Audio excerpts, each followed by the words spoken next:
Thank you, Lenlen. Oh, Robert, inumin mo na muna yung gamot mo. Oh.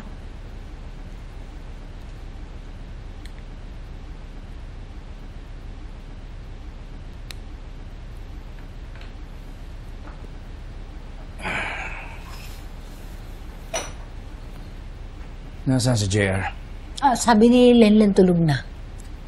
Sabi mo kay Lenlen tawagin ako ha pag nagising at umiyak. Stop worrying about JR. He'll be fine. Alam mo, asikasuhin mo yung sarili mo. Mamaya dyan, atakihin ka na naman dyan. Hinahinay ka lang. Pati na tayo lumayo. After ng lahat ng masasakit na nangyari, I think a change of environment would be good for us. Makakapagsimula tayo ulit. Siguro tama nga yung sinabi ni Gina. Siguro dapat magpunta lang tayo sa Amerika para mapalayo tayo kay Betsy. Sigurado ka ba dyan? Paano yung supermarket? I think i-priority muna natin ating pamilya. Unahin natin yung safety ni Mindy at ni JR. Yun lang ang tanging paraan para matigil na itong bangungot na to.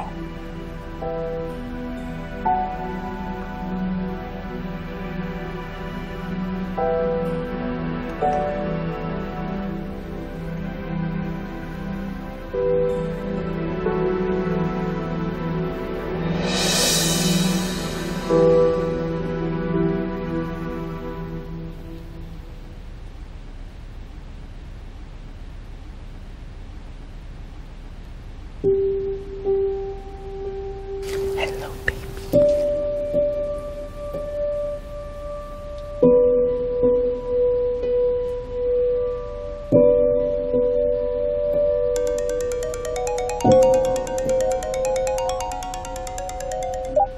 Hello, love. Na-surprise ka ba? Ikaw naman kasi, napaka-atat mong ipakulong ako. Hindi mo ba alam? Nawala sa bokabularyo ko ang sumo. Kahit sa akin magtago, hahantingin pa rin kayo ng mga pulis. Sa presinto pa rin ang bagsak niyo. Yan ang problema sa'yo, Robert.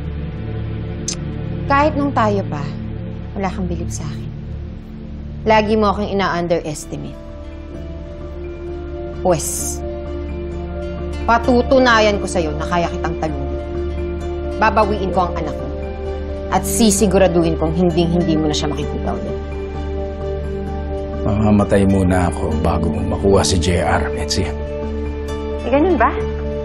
O sige. Madali lang naman akong kausap. Papatayin na lang kita para wala nang epal sa buhay namin ang anak. Isasama ko ang buong pamilya mo. Ipalilipit ko kayong lahat para sama-sama kayo sa impyerno.